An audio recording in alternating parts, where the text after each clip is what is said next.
la sortie du tome 3, j'aurais dû me mettre en noir plutôt qu'en rouge. Quelle déception, on est toujours déçus hein, par celle-ci, hein, vraiment. Hey, c'est Charlie, j'espère que vous allez bien. On se retrouve pour le tome 3 de la sortie des Arcanes de Tarot. C'était bizarre, la sortie du tome 3 des Arcanes de Tarot. Voilà, j'ai mélangé des trucs. Comme vous pouvez le constater, mes mains sont vides because la maquette n'est pas arrivée à temps. Et cette fois-ci, en fait ça aurait pu arriver à temps si je l'avais sorti une semaine plus tard cette vidéo, mais j'avais vraiment envie de vous la sortir avant que le bouquin paraisse.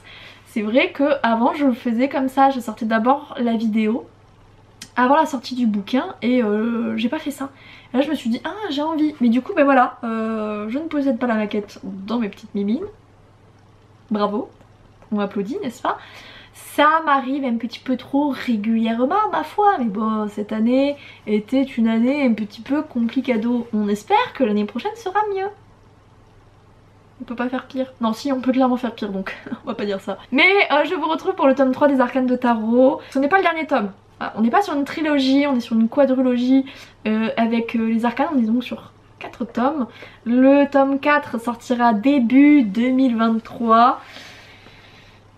Oh là là, ce tome 3 il était très différent du tome 1 et du tome 2 tout simplement parce que quand j'ai imaginé, dans ma tête c'était une trilogie en fait, j'ai tout de suite eu la fin du tome 1 et du tome 2. Je voulais plus me concentrer sur la partie finalement du royaume, de l'univers, et que Sky vient de mettre, vient mettre, c'est bizarre cette phrase, vient mettre tout simplement son nez, son grain de sel dans les affaires politiques du royaume. Et le problémo, c'est que au moment où je réfléchissais à tout ça, je me suis dit ouais mais le tome 3 il va être trop différent du tome 1 et 2, pour une trilogie ça va être bizarre. Je me suis dit, eh ben fais un tome 4, comme ça, ça fait une espèce de petite partie tome 1, 2 de la même manière d'être, et tome 3, 4.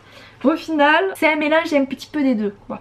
C'est-à-dire que le tome 3 va intégrer un tout petit peu de politique, mais alors c'est-à-dire qu'à côté de la maîtresse de la nuit, c'est des cacahuètes, vraiment. Dans mon idée que j'avais du tome 3, on allait creuser beaucoup, j'allais creuser ça beaucoup plus. Ça n'a pas été le cas, tout simplement parce que je fais partie de ces gens qui ont des idées en place, qui ont des projets de livres, mais je ne me bloque jamais sur une idée, sauf si vraiment c'est un point essentiel du livre. Mais c'est pas trop, c'est rarement le cas. Et comme je savais que ce tome 3 allait très différent du tome 1 et du tome 2, même moi quand j'y ai pensé, j'étais pas certaine de moi. Après avoir écrit le tome 1 et 2, je ne voulais pas non plus vraiment faire un virage à 180 comme je l'avais prévu. J'avais quand même envie de garder la même vibe que sur le 1 et le 2. Et ce que j'ai essayé de reproduire du coup, le problème c'est que avant même de commencer la saga, j'avais la fin du coup du tome 1 et 2.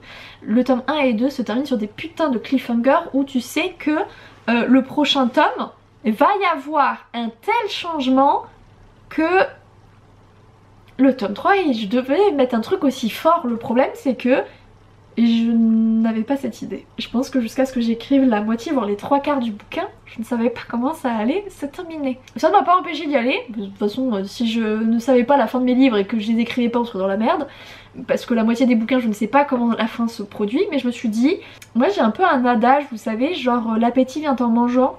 Moi c'est l'inspiration vient en écrivant. Vraiment il y a des moments, je n'arrive pas à avoir l'inspiration et puis je vais me mettre dans mon livre, j'ai commencé à rentrer dedans et je vais avoir mon cerveau qui va tourner, qui va commencer à me proposer des idées jusqu'à ce que j'en trouve une qui est vraiment brillante. Et c'est ce que c'est un petit peu passé. Je suis partie sur différentes choses, j'avais des petites idées par-ci par-là. Je sentais que ces idées étaient bien, mais seules, elles n'étaient pas fameuses. Et puis j'écris, et il y a des petites idées qui fusionnent pour donner ci, pour donner ça. Je sens que petit à petit, on arrive à un truc. Mais si vous vous souvenez, sur le tome 2, très clairement c'est du spoil, mais bon je pense que de toute façon si vous êtes sur une vidéo d'un tome 3, bon, vous savez. Sky est devenue une demi-déesse, voilà. Hein, elle n'est plus mortelle, elle est immortelle, elle peut faire de la magie, elle a de la magie. C'est vraiment devenu une autre personne finalement. Et je pouvais pas faire quelque chose aussi basique que ce que j'avais prévu à la base. Je peux pas vous dire parce que je pense que c'est des idées que vous allez avoir au cours du livre et j'ai pas trop envie de vous dire que non ça va pas se faire. Donc je ne vous dirai pas mon idée de base, ça je pense que je vous en ferai plutôt Comme la vidéo un peu bilan 10 infos sur la maîtresse de la nuit, ça je vous ferai peut-être la vidéo bilan 10 infos sur les arcades et ça je vous en parlerai de mon idée de base sur le tome 3. Mais je sentais qu'elle était un peu bancale et puis au fur et à mesure je sentais arriver des nouveaux trucs parce que la grande nouveauté finalement de ce tome 3 c'est l'arrivée des anciens dieux. Ça c'est vrai que sur le tome 1 et 2 on n'a pas beaucoup de lore. Le lore dans les jeux vidéo c'est finalement l'histoire tout autour du jeu. Dans un roman, le lore, tu es obligé de le vivre en fait. Hein, c'est l'univers, c'est les secrets de l'univers. Autant dans un jeu vidéo, tu peux skipper et tu peux faire en sorte de ne pas avoir le lore d'un jeu. Autant dans un roman, comme tu lis tout, tu l'as le lore. Et en l'occurrence, il n'y avait pas grand chose. T'avais le tome 1, c'est ça qui me fait rire. C'est que j'ai remarqué que je suis souvent comme ça. Le tome 1, c'est pas là où tu vas creuser l'univers. Alors que pourtant, normalement, en écriture, c'est d'abord le tome 1 où tu poses les bases, de ton univers. Moi, je le constate parce que j'ai à peu près fait la même chose pour Honora et la maîtresse de la nuit, donc ça doit être un truc que j'aime bien faire. Le tome 1, j'en profite vraiment pour poser la base de mes personnages. Et ensuite, au fur et à mesure des livres, je vais commencer à rajouter des parties de l'univers. Pouf, pouf, pouf. Et c'est un truc que j'adore faire. Et finalement, c'est ce qui s'est passé avec le tome 1. Le tome 1, t'as le prologue qui t'explique certaines petites choses, mais un peu vagues. T'apprends à découvrir un petit peu les demi-dieux, un peu la magie. Mais c'est un petit peu flou. Le tome 2, on rentre vraiment dans le truc, puisqu'on va découvrir finalement le dieu originel, la magie, etc. plus en profondeur en fait. Et le tome 3, on en apprend plus parce que, si vous checkez, on parle des anciens dieux, on parle pas d'un seul. Et donc là, on va faire rentrer, je fais rentrer 6 nouveaux personnages qui sont les 6 dieux, qui sont liés à certaines émotions et sentiments. Je vais commencer à imbriquer différentes choses. Et là où à la base c'était un petit cube très simple, le cube va commencer à s'emboîter dans d'autres cubes, tu vois, pour former une nouvelle forme. Et ce tome 3 vraiment c'est... Le tome 2 on commence à creuser le lore du bouquin, tu vois, à creuser l'univers. Et là le tome 3 on rentre vraiment dedans et c'est ça que j'ai adoré sur ce tome 3. Parce que comme d'habitude on va être autour de la relation de l'amant maudit et de Sky. Sky qui est devenue la cartomancienne vengeresse. Et donc c'est toujours leur relation à tous les deux, ça a toujours été un peu ça finalement la base des livres. Mais là on va en profiter aussi pour savoir comment a été créé l'univers, pourquoi il y a des dieux, pourquoi il y a des demi-dieux. Tu commences à sentir qu'il y a des trucs qu'on ne t'explique pas parce que évidemment ce qu'elle arrive, elle se rend compte en fait que tout le monde est un petit peu largué sur le sujet. Elle va commencer à essayer de creuser, à chercher des réponses sur tout ça. Parce qu'elle en tant qu'humaine, il y avait des demi-dieux, il y avait de la magie, ils avaient sauvé le monde il y a 500 ans et c'était basta.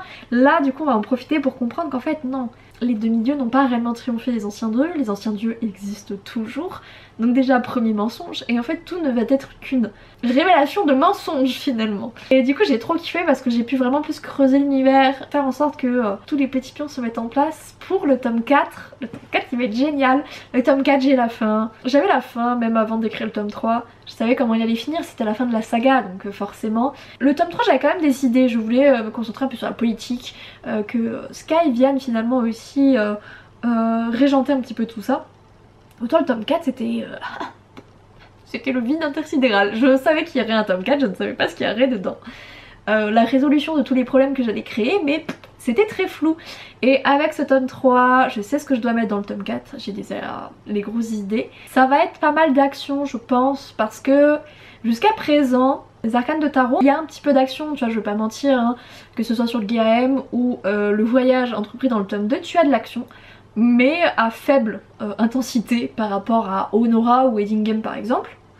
Autant là, le tome 4 ça va un petit peu bastonner quoi. Là ça va aller provoquer des petites guéguerres entre immortels.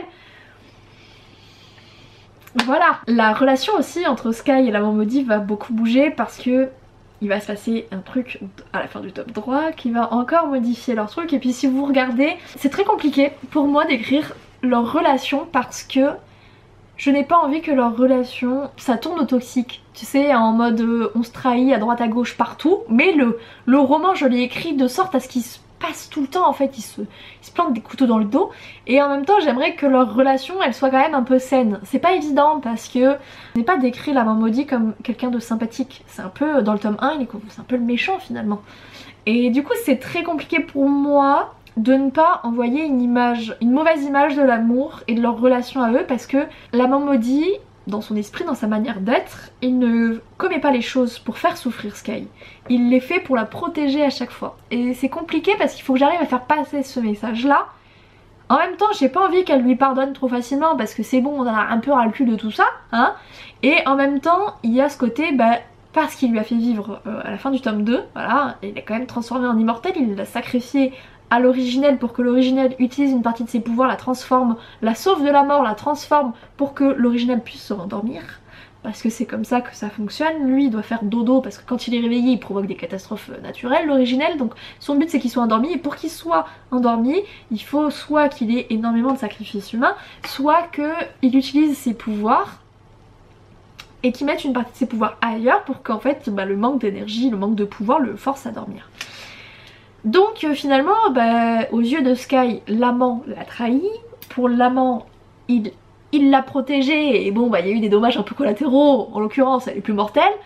Donc il faut que j'arrive à faire passer le message que ils ont chacun leur point de vue sur la situation, que leur relation, elle est, même si elle est compliquée, elle n'est pas toxique, et je vous jure que ça c'est pas forcément évident parce que on a tellement fait passer les bad boys pour des mecs finalement, tu sais les bad boys ou les méchants, ou bref, tu sais des mecs qui ont souffert et donc il faut leur pardonner un peu à tort et à travers, que je n'ai pas envie de passer ça comme message dans mes bouquins.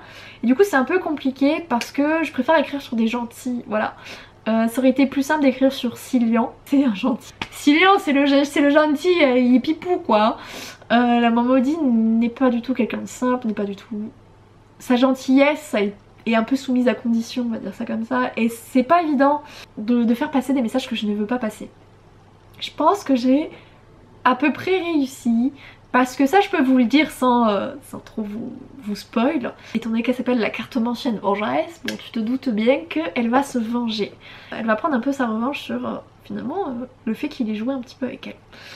Et du coup c'est un petit peu difficile, et ça va être tout l'enjeu du tome 4 de finalement faire en sorte que ça vire pas toxique. J'ai pas envie de ces personnages où des fois tu te dis mais ils se déchirent tellement et ils devraient rester chacun de leur côté, ce serait plus simple.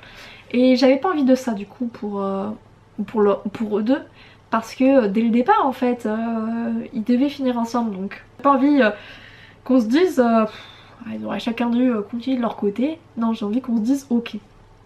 Mais j'ai pas non plus envie que les lectrices se disent ouais je vais accepter que mon mec actuel me marche dessus et soit un connard fini parce que regarde dans tel bouquin l'amour finit par triompher. Non, je pense que des fois quand t'es avec des sacs à merde, faut les quitter, hein, voilà. Tu fais la litière de ton chat, tu vires le caca, c'est la même chose avec les personnes de ta vie quoi.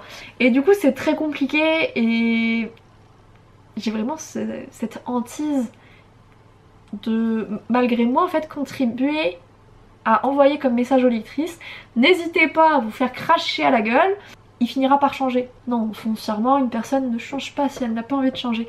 Et du coup j'ai ce truc de me dire genre ouais